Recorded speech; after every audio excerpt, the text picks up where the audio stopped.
আচ্ছা, আপনি কি জানেন জীবনের সবচেয়ে বড় ক্ষতি কি? আমরা ভাবি জীবনের সবচেয়ে বড় ক্ষতি হলো টাকা হারানো, কিন্তু আল্লাহ বলেন সবচেয়ে বড় ক্ষতি হলো সময় নষ্ট করা।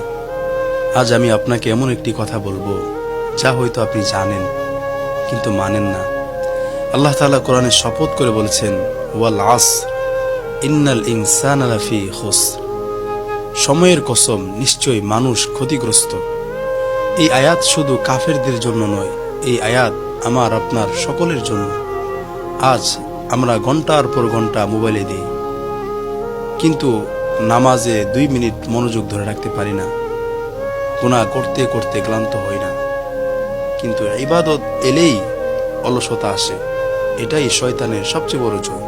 একদিন যখন মালাকুল মউত সামনে আসবে, তখন আমরা বলবো, ফায়াকুল রব্বি লাউলা আখারতানি ইলা আজালিন করিব। হে আমার রব, আমাকে আর কিছু সময় দিন। ইলা আজালিন করিব, আর কিছু অবকাশ দিন। ফাসসাদ্দাক, আমি আমার জীবনের সম্পদ থেকে সদকা করব।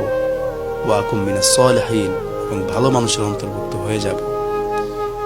তো আল্লাহ তাআলা বলবেন যে লা ইউআখিরাল্লাহ, নিশ্চয় আল্লাহ সময় দেন না, অবকাশ দেন না যখন তার নির্দিষ্ট সময় অর্থাৎ মৃত্যুর সময় এসে যায়, তার সময় শেষ হয়ে যায়।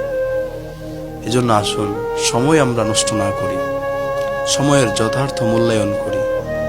খুদ দুনিয়াতে আমরা যদি সময় নষ্ট করি, এই দুনিয়াতেই আমরা তার ব্যর্থতা, তার বিফলতা দেখতে পারবো, আর আখিরাত তো অবশ্যই দেখব।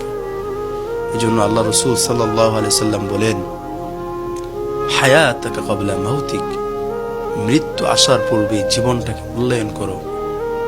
আল্লাহ আমাদেরকে এই কথাগুলো বোঝার তৌফিক দান করেন।